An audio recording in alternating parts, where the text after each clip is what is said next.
Hi అండి. అందరికీ నమస్కారం. Welcome to my channel. ఈ వీడియోలో రిటైర్ అయిన వారి పెన్షన్ రివిజన్ విషయంలో హైకోర్టు సంచలన తీర్పు విడుదల.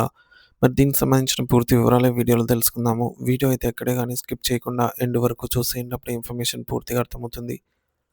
అలాగే వీడియో చూస్తున్న ప్రతి ఒక్కరు వీడియోకి లైక్ చేయండి ఫ్రెండ్స్. ఈ వీడియోని తోటి ఉద్యోగ పెన్షన్ మిత్రులతో షేర్ చేయండి. కొత్తగా చూస్తున్న వారు ఇంకా ఎవరైనా మన ఛానల్‌ని సబ్స్క్రైబ్ చేసుకోకపోతే వెంటనే సబ్స్క్రైబ్ చేసుకోండి. దీని ద్వారా నేను చేసే లేటెస్ట్ వీడియోస్ అన్నీ మీ వరకు రీచ్ అవుతాయి. ఇక ఆలస్యం చేయకుండా వివరాల్లోకైతే వెళ్ళిపోదాము. ఫ్రెండ్స్ ఇక విషయానికి వచ్చినట్లయితే ఢిల్లీ హైకోర్టు 2025 జనవరి 1న పెన్షనర్ల హక్కులకు సంబంధించి ఒక చారిత్రాత్మక తీర్పునైతే వెలువరించింది. ఈ తీర్పు అనేక మంది కేంద్ర ప్రభుత్వ విశ్రాంత ఉద్యోగులకు ముఖ్యంగా పాత పెన్షన్ నిబంధనల వల్ల నష్టపోయిన వారికి ఒక గొప్ప ఊరటనిస్తుంది. ఈ కేసు వివరాలు మరియు దీని వెనుక ఉన్నటువంటి పూర్తి వివరాలు తెలుసుకుందాము.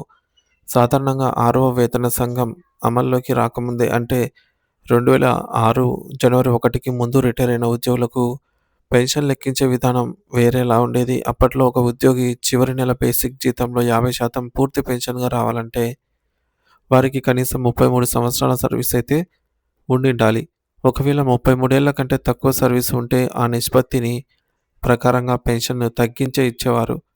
ఉదాహరణకు 30 ఏళ్ల సర్వీస్ ఉంటే 30/33/50% అని లెక్కించేవారు. కానీ జనవరి 1, 2006 తర్వాత వచ్చినటువంటి 6వ వేతన సంఘం నిబంధనల ప్రకారంగా పూర్తి పెన్షన్‌ను పొందడానికి కనీస అర్హత 33 ఏళ్ల నుండి 20 ఏళ్లకే తగ్గించారు.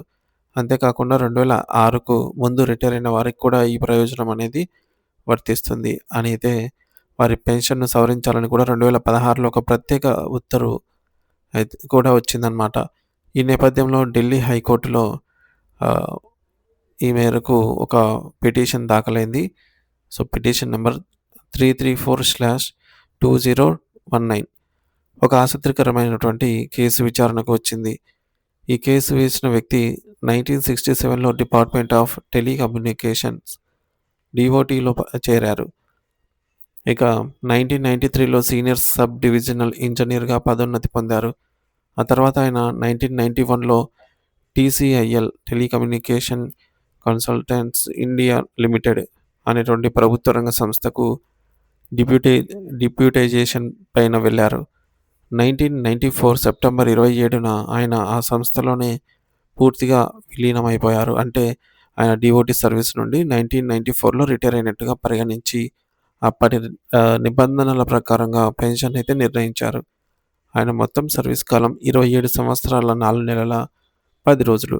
అప్పటికి నిబంధన ప్రకారంగా ఆయనకు పూర్తి పెన్షన్ రాలేదు.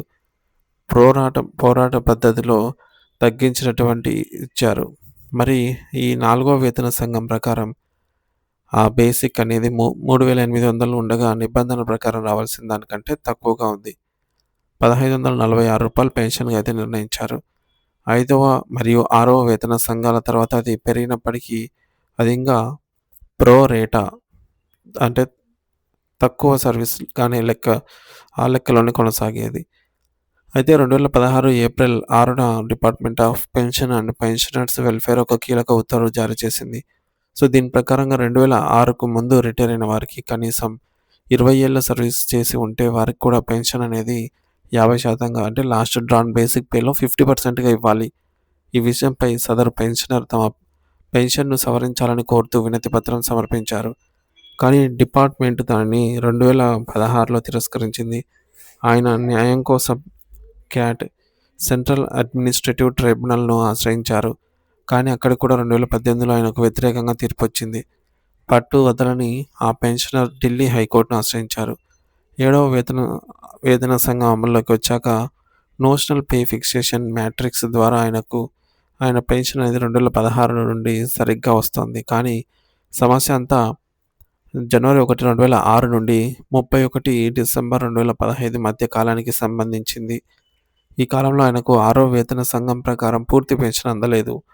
వాదనలు విన్న ఢిల్లీ హైకోర్టు పెన్షనర్‌కు అనుకూలంగా సంచలన తీర్పిచ్చింది.